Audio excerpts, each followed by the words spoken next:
Cara berpikir ulama, saya pernah baca dalam satu sejarah ulama besar, namanya Sufyan Ats-Tsauri. Sufyan Ats-Tsauri itu menjadi wali itu gara-gara kalau sholat di masjid, itu beliau datang sebelum adzan. Saya ulang lagi, beliau datang sebelum adzan. Ditanya, kenapa kalau kamu datang sebelum adzan? Saya ini nggak ingin jadi hamba yang buruk. Hamba yang buruk atau pembantu yang buruk adalah setempe nunggu dipanggil. Misalnya kita tahu majikan kita pasti manggil jam 7. Kemudian jam 7 itu Anda masih ngopi, masih tata-tata, itu kan tidak menghormati majikan. Harusnya kamu setempe di jam yang saat itu pasti majikan Anda memanggil. Kata beliau, saya tidak ingin seperti pembantu yang buruk. Datang nunggu apa? Dipanggil. Jadi itu ada beberapa spirit atau inspirasi dari aturan-aturan mahabbah. Sebab itu ketika Allah kritik orang munafik, wa idza qamu ila sholati qamu kusala, ketika dipanggil sholat mereka datang bermalas-malasan. Karena ada cintanya sama Allah, maka datang berlambat-lambat. Nah, berarti kalau ekspresi cinta mengharuskan kita datang bercepat. Makanya dalam istilah lain di Quran ini termasuk balaghatul Quran. Di juz 25 itu istilah menuju Allah itu fafirru ilallah. Kita tahu firar itu maknanya lari apa jalan biasa? Lari. Jadi untuk mengekspresikan mahabbah kita, kangen kita pada Allah, cara bahasa Arab isyak kita, berontok kita sama Allah, tidak diistilahkan jalan tapi fafirru ilallah, harus bergegas berlari. Begitu seterusnya. Maka kalau ada orang Islam terus ini konsekuensi hukum. Ada non Muslim minta, Pak Bahak, saya tolong ajarkan syahadat. Nggak boleh saya bilang gini, monggo ke dalam dulu. Padahal perjalanan ke rumah saya misalnya setengah jam, nggak boleh. Saat itu meskipun sambil berdiri-diri harus kita tauhidkan. Kamu yakinnya Allah itu satu, Tuhan Allah, harus. Karena kalau ada perjalanan ke rumah 5 menit terus dia kecelakaan, belum syahadat, statusnya mati apa? Kafir. Dan kita ikut terlibat karena sebetulnya bisa mengislamkan saat itu juga. Analoginya kayak tadi loh. Orang kecelakaan di jalan karena kita pakai celana pendek, nonton sirian ya, saya tak pakai baju dulu. Habis itu dilides truk. Itu kan kita ikut salah karena kita yang punya kesempatan. Tentu yang disalahkan yang punya kesempatan. Karena merubah status dari potensi kelides truk menjadi sama sekali gak potensi kelides truk dengan kita inggirkan. Meskipun kita dalam keadaan tidak ideal. Sama. Orang kafir yang mau masuk Islam itu umumnya kiai-kiai kan kadang sebagian disuruh mandi dulu, itu salah sebenarnya. Itu salah sekali. Sangat salah, apalagi nunggu seremonial di masjid, nunggal tokoh-tokoh itu bujutnya salah. Itu gak cuma salah, bujutnya salah. Jadi salah yang akut. Itu salah besar. Kalau seremonial monggo, tapi kalau mengislamkannya harus saat. Apalagi seremonial seminggu lagi nunggu tokoh terkenal, nunggu disyuting dulu, wah itu perilaku so itu bukan mengislamkan itu. Makanya kita yang sebagai peneliti fikih itu kadang itu enggak sreg gitu. Masa mau Islam nunggu di masjid dulu, di syuting dan tokoh-tokoh itu salah. Itu sama dia kamu lihat orang kecelakaan mau menyelamatkan, ada wartawan enggak? Minta di syuting dulu sedang mati ini kan. Jadi kita normal saja dalam Islam, sesuatu yang mendesak, yang emergensi ya perlakuannya harus cepat. Sehingga dibabkan faslun fil musaroah ila nusifid fitina. Jadi ada beberapa contoh di Quran memang aturannya seperti itu. Makanya semua redaksi Quran tentang menuju Allah diredaksikan fafirru. Makanya di tawaf ada ekspresi romal, jalan agak cepat. Di sa'i juga ada momen-momen kita harus romal, berjalan cepat. Di beberapa aturan juga seperti itu. Ya saya ulang lagi, di beberapa aturan Islam juga seperti itu. Nah sekarang efek di hukum haji. Kita banyak baca literatur haji. Haji dalam aturan Islam itu wujuban tarofian, wajib yang tidak langsung mendesak. Kemudian semenjak ada fakta kita harus nunggu, daftar tunggu. Itu kita sebagai ahli fikih itu gampang. Misalnya gini, saya umur 20 punya uang, sekarang berapa daftar? 25 juta ya. Saya umur 20 punya uang 25 juta. Saya jomblo misalnya, ya butuh nikah, ya butuh macam-macam. Itu wajib daftar haji apa enggak? Karena kalaupun daftar nunggu 20 tahun.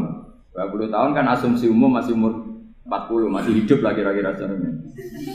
Nah sekarang kalau ada orang umur 50 tahun punya uang 25 juta, menurut Anda wajib daftar saat itu apa enggak? Wong daftar saja bisa game gitu. Dan kalau misalnya umur 50 ditambah 25 kan 75. Itu kalau orang sumpah sudah cepat mati itu. Maka itu menjadi pertanyaan, apakah fikih ini kita rubah? Karena dulu kan orang itu longgar semua. Karena haji zaman Nabi pun tidak langsung dilakukan saat pertama diwajibkannya haji. Jadi Nabi punya sisi unik. Pertama ada tahun diwajibkannya haji, Nabi tidak langsung haji. Sebab itu ulama berkesimpulan kalau wajibnya haji tidak langsung. Maka fikih itu memang unik. Sholat juga gitu. Ada istilah begini dalam sholat. Wa tajibus sholat ala kulli muslimin wujuban muwassa'an. Di semua kitab fikih takbirnya seperti itu redaksinya. Wajib sholat dilakukan orang Islam wujuban muwassa'an, wajib yang ada longgarnya. Jika ketika zuhur jam 12 WIB kita dengar azan, boleh sholat setengah 1, jam 1, setengah 2, jam 2. Karena memang wujuban muwassa'an, memang ada batas akhir waktu misalnya sampai setengah 3. Nah problemnya begini, misalnya setengah 1 Anda pasti dipanggil majikan kamu yang diharuskan melakukan satu aktivitas, misalnya Anda pilot, yang nggak mungkin sholat lagi di kokpit. Apakah status wujuban muwassa'an wajib yang longgar menjadi hilang karena setelah itu tidak ada kesempatan lagi sholat? Apa tetap kita sebagai ahli Islam yang agak balelo tapi alim, misalnya ya sudah tetap jadi pilot, nanti kan ada aturannya sendiri, ada rukhsahnya sendiri, ada kemurahan sendiri ketika sudah jadi pilot. Misalnya sholat tanpa harus menghadap kiblat, sholat yang tetap di perjalanan. Kira-kira Anda kalau jadi ahli fikih milih mana? Milih harus sholat di depan, apa tetap memberi kelonggaran? Gak apa-apa sholat sambil apa? Yuber sambil pilotin apa pesawat. Anda pilih mana? Karena kalau konstitusi ilmu itu memang harus ada, dengan tanda kutip ya, memang harus ada nakalnya. Kalau nggak nakal malah gak sah. Memang unik ilmu itu. Karena ilmu itu kalau dipaksakan lurus terus, itu nanti malah bengkok karena menghilangkan rukhsahnya Allah, kemurahan Allah. Tapi kalau dipaksakan rukhsah terus, murah terus, nanti dianggap menyepelekan hukumnya Allah. Maka kita yang ahli fikih itu pusing. Misalnya saya sering ditanya, Gus saya ini supir bis, kan musafir terus, berarti saya boleh tidak puasa terus panjang Ramadan? Coba kalau ada jadi ahli fikih mesti bingung. Mau boleh, ya boleh terus supaya orang nggak peduli sama Ramadan. Mau mengatakan wajib puasa, kayak nggak peduli dengan kemurahan Allah yang membolehkan musafir tidak puasa. Coba loh, Anda jangan jadi ekstremis yang misalnya bantah tok, protes tok, ini kan. Jadi memang mengkaji ilmu itu. Ya makanya dengan tanda kutip itu harus ada nakal. Tapi nakal yang baik bukan nakal. Nakal itu kalau bahasa Jawa itu kan tidak harus dosa. Seperti anak kecil, menek-menek itu, tuh bocah kok nakal. Padahal anak kecil menek itu haram dah. Enggak kan? Malah orang tuanya yang bentak itu yang haram. Yang nakal betul ya ibunya yang bentak cerewet itu, karena ibunya orang yang sudah mukallaf, sudah tua, salah langkah yaitu Kalau anaknya naik meja itu ya sebetulnya bahasanya tidak nakal, lucu. Oh jelas pinter conggo iso munggah meja, harusnya diapresiasi. Tapi rata-rata ibu semua akal mecah gelas. Malah boe malah mecah tabungan. Bapaknya marah tukang nguras tabungan. Sebetulnya senakal-nakalnya anak kecil itu nakal orang tuanya, itu pasti. Karena ini sudah kena khitab, sementara anak-anak belum kena. Saya pernah punya tamu, karena di tradisi Kiai itu sering punya tamu. Bapak ibunya itu kultus sama Kiai, bentak anaknya disuruh salim sama saya. Anak kecil kan nggak mau jalan-jalan terus, marah. Tak marah orang tuanya tak marahin. Yang dosa itu kamu bentak anak-anak. Kalau anak kecil itu kena diskon rufi al-qalamu an salasin. Di antara aturan Islam apa? Tidak ada keharusan bagi 3 orang. 1 anak kecil sampai balik, 2 orang tidur sampai bangun, 3 orang gila. Artinya anak kamu itu tidak kena khitab untuk sopan sama kamu. Kamu yang kena khitab baru sopan sama anak-anak. Nah ini ada Jawa itu kadang keliru. Jadi orang tua itu marah-marah memaksakan anaknya sopan. Padahal Allah memberi diskon anak kecil itu belum wajib sopan. Gak apa-apa ada tamu naik-naik itu. Asal masih anak kecil. Makanya Rasulullah ketika beliau sholat sujud itu Hasan Husain itu naik. Cara Jawa Nabi itu 3 tumpahan. Semua riwayat mengatakan Nabi itu diam saja, gak berani ngangkat. Sampai sahabat itu Ada yang ngomong ini Nabi sujud lama sekali ada apa? Jadi kita punya riwayat itu ya baru kayak sahabat yang agak nakal. Semuanya itu sujud, tapi bareng di atas rata-rata ada sahabat yang belakang ngomong. Siapa tuh ini sujud kok lama? Barokahnya itu ditemukan riwayat. Oh, ono putune itu. Karena Hasan itu naik di atas punggungnya apa? Nabi. Itu andikan tidak ada yang ngomong riwayat ini tidak ditemukan. Barokahnya ada yang ngomong itu mungkin. Kalau sekarang mungkin semua masjid ngomong karena orang sekarang jarang yang khusyuk. Kalau dulu hanya satu yang di belakang. Setelah itu Nabi memberi penjelasan. Saya tadi sebetulnya harus mengakhiri sujud saya sesuai aturan umum, tapi ada cucu saya tak biarkan sampai dia puas naik punggung saya, sehingga dia turun baru saya naik. Filosofinya apa? Begini, anak kecil satu tidak kena ditop, dua jangan sampai sholat itu jadi problem. Kalau Nabi nyentak Hasan membentak, putu ono bae sholat kok diganggu, maka sholat menjadi trauma. Gara-gara sholat bahasa bentak saya. Lama-lama anak ini trauma dengan sholat karena dianggap problem. Makanya saya termasuk kiai nggak berpendapat anak kecil nggak boleh di masjid. Sering kan anak kecil di masjid, ayah khutbah rame. Saya termasuk setuju tetap boleh. Kalau dibentak di masjid, maka dia trauma dengan masjid. Mungkin ke masjid dibentak. Lagi pula kadang-kadang orang tuh gaya-gayaan tok. Wah, rame orang khutbah rame nih. Padahal kalau nggak diramein anak-anak malah dia tidur. Kita kan nggak bisa menjamin kalau perilaku kita lebih baik gitu. Mendingan kan anak-anak main di masjid timbang di karaoke kan. Jadi kan, lah ini maksudnya saya, ini fikih ya. Fikih itu wilayahnya, makanya jadi ahli fikih itu susah-susah gampang. Jangan hanya berpikir protes dengan ketentuan fikih, mengkaji yang sebanyak-banyaknya itu tadi. Misalnya Anda seorang supir permanen, supir bis terutama. Kalau truk kan bisa leha-leha, kalau bis kan apa ada deadline-nya ya waktu. Seperti bis jurusan Surabaya Semarang, saya kan sering naik bis jurusan Surabaya Semarang. Kadang-kadang supirnya melihat saya tanya, Gus saya ini supir, saya ini Ramadan itu gimana ya? Ya saya sudah ngerti setengah nakal, dan senengnya dijawab rasa poso ya saya tahu ya. Tapi masalahnya secara fikih kalau kamu mengatakan kamu harus puasa terus, kamu melanggar konstitusi ilmu. Memang musafir punya diskon? Boleh? Tidak puasa. Pertanyaannya, bayarnya kapan? Wong Syawal ya nyupir lagi, Dzulqa'dah nyupir lagi, nanti sampai Ramadan ya. Nah terus, ya pas kamu cuti, biasanya cutinya pas sakit, boleh diskon lagi karena sakit. Coba. Nggak, andai kan Anda jadi ahli fikih milih zaman. Lo kalau orangnya soleh terus kayak ustadz-ustadz di sini kayak dosen UI kan. Masa dosen UI Universitas Islam nggak Islami kan nggak mungkin. Mungkin memilih poso kan. Masalahnya ini kan hukum untuk orang kebanyakan, nggak boleh hukum musuh gak kuat. Sahur jam 3:30 ngombe vitamin pokoknya harus kuat. Itu udah hukum, itu saran. Hukum itu beda dengan saran. Hukum itu hanya berpijak musafir itu boleh store. Kalau saran memang boleh, ya usahakan kamu makan 3:30 pas fit, bir. Terus kalau nyumpir selesai jam 10 nanti istirahat. Memangnya majikan bisa ngatur jamnya? Itu fikih.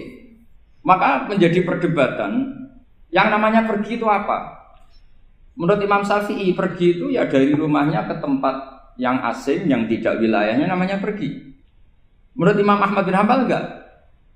Pergi itu tidak kerja. Jadi orang yang supir yang seperti itu namanya tidak pergi tapi kerja. Tanyakan ke publik, misalnya jenengan ke UI, istri kamu atau suami kamu ditanya, istri kamu kemana? Kira-kira jawabnya bilang pergi jalan-jalan apa bilang kerja? Kerja, makanya kata Imam Ahmad bin Hanbal, mudi musafar atau orang yang berprofesi, yang profesinya memang harus pergi, kayak traveling atau supir, maka itu namanya tidak pergi, namanya itu kerja. Karena apa? Sekali distatuskan pergi, maka ikut status yang dikatakan Allah dan Rasul dapat diskon boleh tidak puasa. Maka terus kita debat tentang definisi. Nah definisi ini penting, karena yang menjadikan hukum rubah itu definisi. Misalnya gini mbak ini ngaji saya. Statusnya kalau pakai status saya ajnabi, orang lain babak ajnabiyah, maka hukumnya saya melihat babak ini haram karena statusnya ajnabi melihat ajnabiyah yang tidak mahram.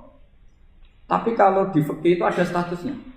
Di antara lelaki boleh muwajahah sama perempuan adalah satu untuk belajar, 2 untuk muamalah, 3 untuk kesaksian, 4 untuk pengobatan. Itu kan ada pengecualian. Sehingga statusnya sekarang, Mbak itu belajar, apa ingin melihat Gus Bah atau Gus Bah itu mengajar atau ingin melihat Mbak? Itu statusnya bisa rubah. Ya. Makanya kalau sebetulnya, kalau kita marung di warung misalnya Padang, kita nggak pilah-pilah, kebetulan pelayannya perempuan itu masih bisa dikhilaf secara fikih. Saya muamalah marung, cuma kebetulan penjaganya. Tapi masalahnya Pak ini punya daftar penjaga yang cantik, yang masalah. Maka pertanyaannya itu marung ke situ demi marung, apa demi melihat? Tidak jawab saja. Demi marung apa demi melihat? Kalau demi marung supaya kenyang, penjaga yang sangar-sangar juga banyak. Akhirnya kalau demi makan, penjaga yang cowok kan banyak. Kalau demi melihat, berarti yang dihitung kan niatnya. Berarti karena muamalah apa karena melihat? Melihat. Itu status. Jadi makanya kalau mudi musafar itu namanya orang pergi atau orang kerja? Orang kerja. Maka menurut pikirannya Imam Ahmad bin Hambal, seperti itu harus puasa. Karena dia adalah pekerja, bukan musafir. Lalu dalam masalah jumlah 3 hari misalnya. Kalau dalam fikih kita, nggak saya kenapa ngomong fikih terus ya, karena banyak yang melupakan fikih. Jenengan pergi haji, zaman Nabi haji itu jamak dan qashar terus. Padahal hajinya Nabi itu, haji itu minimal kan berapa hari minimal itu? 9, 10, 11, 12. Sebenarnya haji itu minimal hanya 4 hari. Karena 13 Dzulhijjah bisa nafar apa? Awal. Kalau nafar awal berarti nggak ada kewajiban nafar sani. Berarti yang wajib betul kan 9, tanggal 9 wukuf di Arafah, terus 10 biasanya ifadah sama balang jumroh apa? Akobah, terus 11, 12 itu kan sudah boleh cabut karena apa? Nafar apa? Awal. Berarti nggak usah nafar apa? Sani. Berarti hanya berapa? 4. Tapi Nabi haji di Mekah Medina itu sampai 40 hari karena perjalanan. Pertanyaannya ketika Nabi menjamak dan mengqashar itu cara Imam Syafi'i lis safar. Karena Nabi orang Medina datang ke Mekah dengan jarak 460 kilo, maka Nabi boleh jamak dan qashar. Jadi pikiran Imam Syafi'i, jamaknya Nabi itu lis safar karena pergi. Cara pikiran Imam Malik enggak, jawabnya Nabi itu lin nusuk. Nabi menjamak sholat itu karena melakukan ibadah haji. Efeknya adalah orang Mekah kalau haji itu cara Imam Malik meskipun jaraknya dekat boleh apa? Boleh apa? Qashar, boleh jamak qashar. Lalu terus ada pertanyaan fikih lagi. Lalu jamak qashar itu karena pergi apa karena masyaqqah? Karena repot. Coba kalau sampean kira-kira jawab. Misalnya kita orang kaya bawa uang 1 miliar naiknya Alphard, ada supirnya, ada ajudannya. Pergi di jarak 100 kilo. Masyaqqahnya kan tidak ada sama sekali, apalagi di tol kebetulan nggak macet. Kira-kira boleh jamak nggak? Boleh terus karena pergi, tapi kan nggak ada repotnya sama sekali. Dibanding misalnya yang ngebis bawa beras 1 pintal gitu kan, udah gitu suruhan orang lagi kan pusing. Maka fikih ini untuk memberi hukum itu kalau fikih itu menstatuskan dulu. Ini orang boleh jamak itu karena masyaqqah apa karena safar. Lalu kalau setelah karena safar itu karena jaraknya apa tingkat masyaqqahnya. Kalau karena jaraknya ya tidak juga. Tidak juga gini maksudnya. Mungkin Anda tidak pernah terpikir begini. Kalau saya mau ke Jakarta, kemudian sampai Purworejo itu sudah waktu zuhur. Saya boleh nggak zuhur di situ sama saya? Boleh kan? Padahal perjalanan saya belum capek. Artinya nunggu boleh jamak itu setelah kita menempuh jarak itu apa menuju, sedang menuju dan niat. Sedang menuju dan niat. Misalnya saya mau ke Jakarta, saya orang Sleman mau ke Jakarta, itu sampai mana itu Magelang itu sudah boleh jamak kan? Boleh nggak? Boleh karena saya mau ke. Nah pertanyaan secara fikih mungkin ada terlintas. Ternyata ditelepon sama istrinya nggak jadi pergi. Padahal sholatnya kadung di jamak, zuhur dan asar. Apakah setelah di rumah sholat lagi? Sama nggak pernah mikir gitu. Karena nggak nekuni fikih. Jadi orang fikih itu sudah pusing, makanya jangan diprotes terus. Kita kita ini sudah pusing, tapi orang itu enak aja protes terus. Nggak menurut jenengan nanti wajib sholat lagi enggak? Dia bolehnya jamak kan berdasar berstatus musafir. Ternyata setelah Magelang ditelepon istrinya enggak jadi. Dia kadung sholat zuhur dan asar. Setelah pulang masih jam 1. Terus ada asar, wah sholat terus. Kalau ada sholat lagi apa enggak? Jangan saran. Kalau saran, wah sebaiknya sholat lagi. Itu tidak hukum, itu saran itu namanya. Saran dengan hukum beda.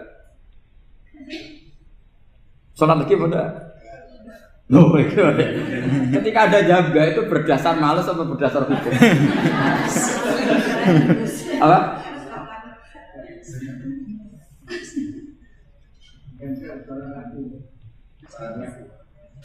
Nah kalau Anda sholat lagi, pertanyaannya gini, Allah itu tidak punya tradisi mewajibkan 2 kali. Pertanyaan fikihnya mesti gitu.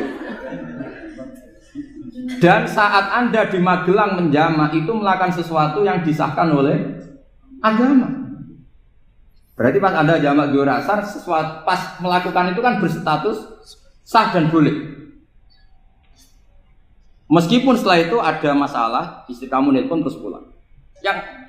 Tapi pas itu kan sudah dinyatakan oleh malaikat sah, Anda sudah zuhur dan asar. Kalau melihat itu tidak wajib mengulang. Tapi bisa saja malaikat ada yang usil.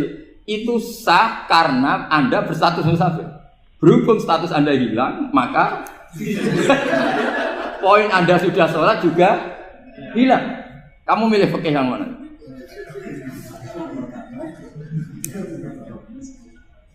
Jadi peneliti fikih itu beda dengan orang-orang yang mendengarin protes. Beda karena nekuni. Nekuni itu beda karena ada konsekuensinya. Makanya fikih itu sampai saya punya kitab fikih itu dikarang satu orang itu jumlahnya 20 jilid. Per jilid itu segini. Jadi satu meja ini dikarang satu orang. Itu mulai yang presisi, yang detail sampai yang khayal. Yang khayal juga ada. Yang khayal itu tadi beliau banyak menghayalkan diri. Suatu saat Anda datang ke Mekah itu hanya butuh waktu 20 menit. Zaman itu belum ada pesawat. Lalu boleh gak jamak? Boleh gak nakal? Nakal itu begini. Sampai orang kaya punya jet pribadi. Misalnya Anda Ronaldo masuk Islam, orang kaya. Itu bisa gak puasa? Karena begini. Misalnya dia orang, contohnya orang Arab. Orang Arab, jangan orang. Ya contohnya itu dibalik saja. Di sini itu kalau imsak jam berapa? Imsak Ramadan jam berapa? 3:30 aja biar aman ya. Kalau 3:30 kan masih imsak. Dia terbang ke Mekah. Jadi orang sini puasa jam 5 kan mulai puasa. Dia terbang ke Mekah kan masih malam. Makan terus dia. Mekah mau ada matahari terbang lagi ke barat.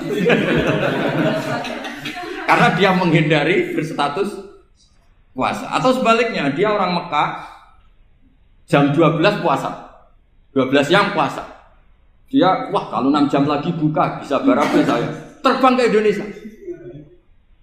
Ke Indonesia terbang baru 1 jam, di sini sudah buka. Itu khayal. Jadi itu ada khayalnya. Itu lama dulu, sebelum ada pesawat sudah mengkhayal gitu. Bolehkah orang yang di Masyriq ke Maghrib demi itu? Kalau Anda jadi Raja Salman jam 1 kok sudah nggak kuat apa? Puasa itu diberi saran terbang ke Indonesia. Itu kalau pakai jet kan nggak sampai 9 jam, 1 jam ke Jakarta. Sudah ada wow akbar. Bukan. Boleh enggak? Loh mau kamu enggak bilang, wah enggak boleh. Wong di Jakarta sudah huruf samsi.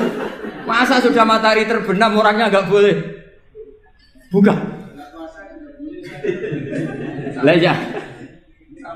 Apa? Kalau resikonya gini, sampean mungkin nggak mikir, resikonya gini, kalau dia berstatus musafir, bolehnya buka karena musafir, pertanyaannya dia wajib bayar. Kan musafir bolehnya kodok nanti harus bayar, tapi kalau dia buka normal kan nggak harus bayar. Beda, efek pakainya beda.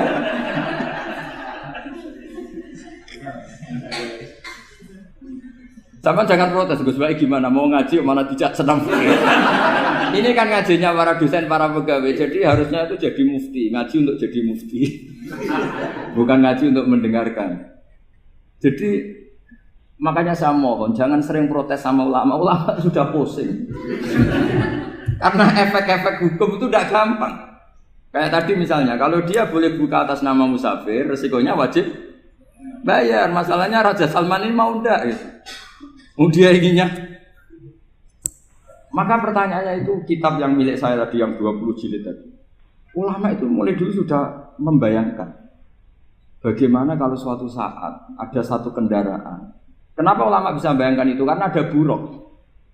Meskipun mereka enggak numpak buruk hanya Rasulullah, tapi kan bisa membayangkan ada toyul waktu. Waktu itu bisa dilipat. Karena ulama dulu ahli astronomi, jadi bumi itu bulatnya gini, muternya gini. Berarti suatu saat ada satu ilmu di mana orang ngambil satu posisi terus melewati toyul waktu, ngalami lintasan waktu. Mulai dulu itu sudah dibicarakan. Pertanyaannya lalu status orang ini kayak apa?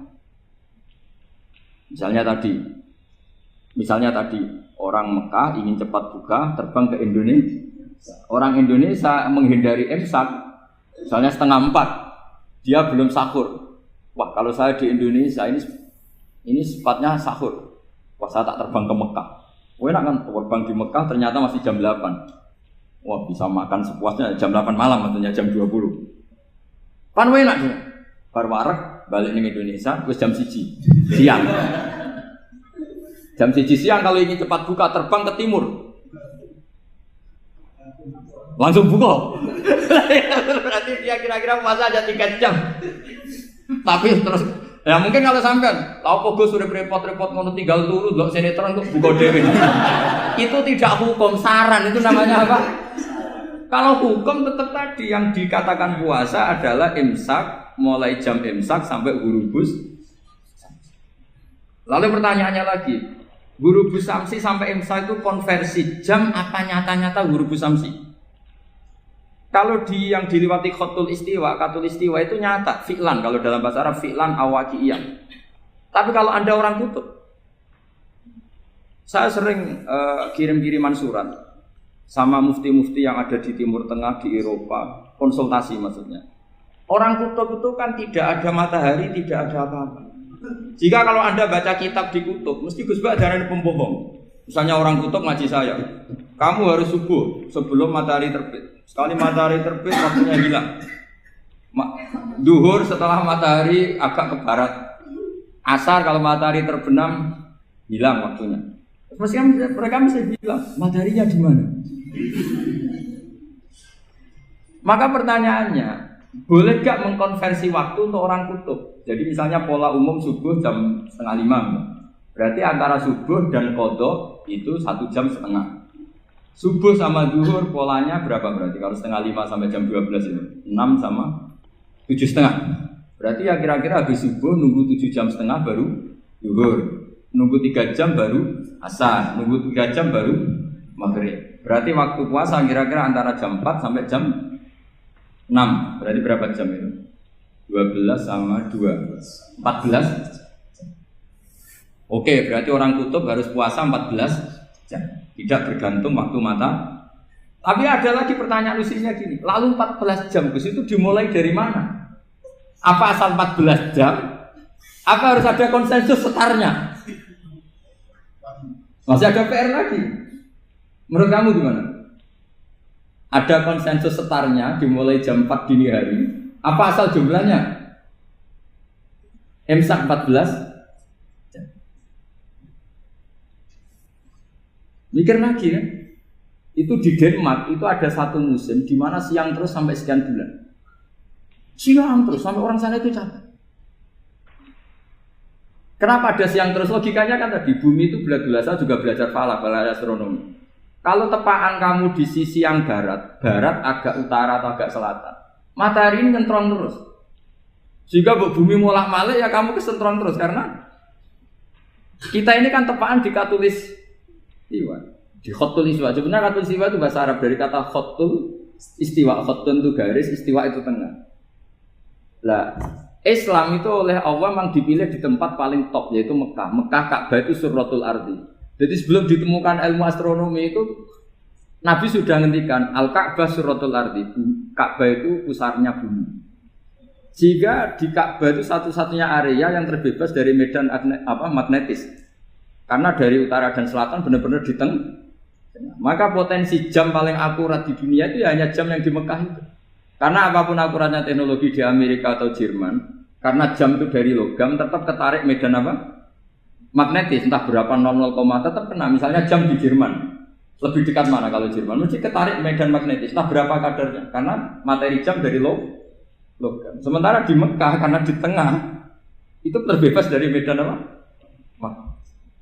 Nah, sehingga yang segaris dengan Mekah kayak Indonesia itu semuanya khotul istiwa. Nah kalau khotul istiwa normal itu artinya ya 12 siang secara umum ya 12. Sehingga ulama Indonesia kalau ngaji itu lebih gampang, lebih tidak dianggap bohong. Karena ya ada terbitnya matahari, ada zawalus syamsi, ada hurubus syamsi.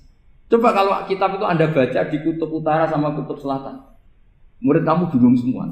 Ini gimana Ustadz, tidak ada matahari kok semuanya diukur pakai matahari.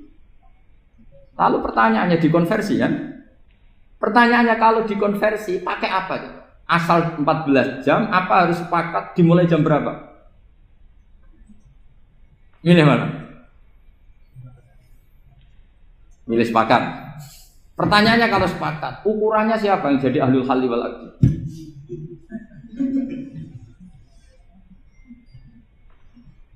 Jadi orang fikih itu sudah bingung, makanya saya mohon jangan sering diprotes. Saya pernah ketemu ulama, saya kan sering ikut komunitas di New York, itu andekan dibur, itu pas persis Ka'bah. Di buminya itu kalau dibur itu pas persis Ka'bah. Lalu pertanyaannya, ada kiblat tidak di sana? Ya bumi kan gini ya, kalau dalam bahasa falak itu ada rubuk namanya. Rubuk itu bumi yang sewaktu itu hanya yang seperempat. Ya bumi yang sewaktu itu hanya seperempat. Jadi kita sekarang siang, berarti yang baru siang hanya seperempat bumi. Nanti yang malam ya hanya seperempat bumi. Ya, misalnya sekarang kita di sini siang, di Arab Saudi kan belum, ini masih setengah 6. Ini sekarang di Arab Saudi baru.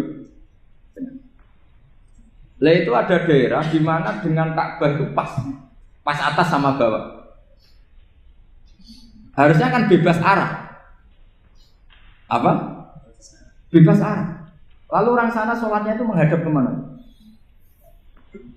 Pernah ulama New York itu minta fatwa ke Rabitatul Alam Al-Islami. Lalu kita harus menghadap kemana? Makanya dalam dunia anekdot ulama itu ada anekdot Abu Nawas itu orang yang nggak pernah kalah debat. Dia tuh terkenal nggak pernah kalah debat. Tapi dia ada ilmuwan.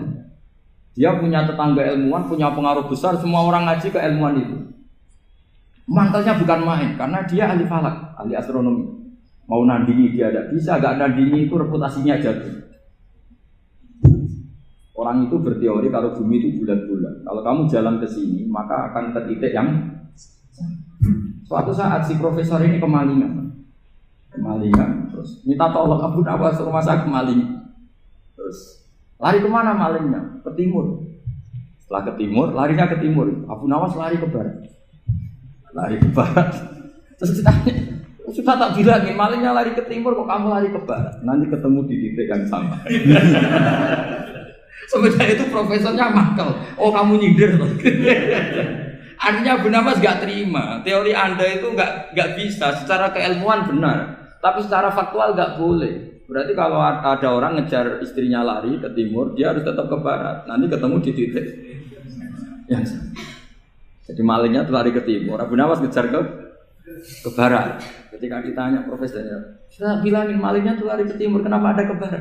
Kataan kan nanti ketemu di titik yang sama, karena bumi bulat. Nah pertanyaannya gini, lalu kalau yang segaris itu ada arah enggak? Kayak New York tadi. Menurut kamu tetap berkiblat apa enggak usah? Loh kalau yang rubuk jelas.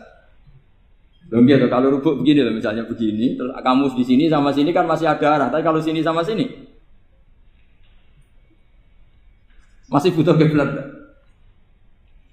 Lalu sama ndak usah protes, orang fikih sudah pusing, ndak usah diprotes, karena yang dipikir itu macam-macam. Nah ya makanya ini mengkaji ya saya mohon ya kayak tadi ini mengkaji saya mohon saya cukupkan sekian sementing apa ya kita ada respeknya lah sama ulama. Jadi ulama itu susah, mikirnya susah, harus tanggung jawab di depan Allah, di dunia diprotes terus. Ya saya kira demikian. Assalamualaikum warahmatullahi wabarakatuh.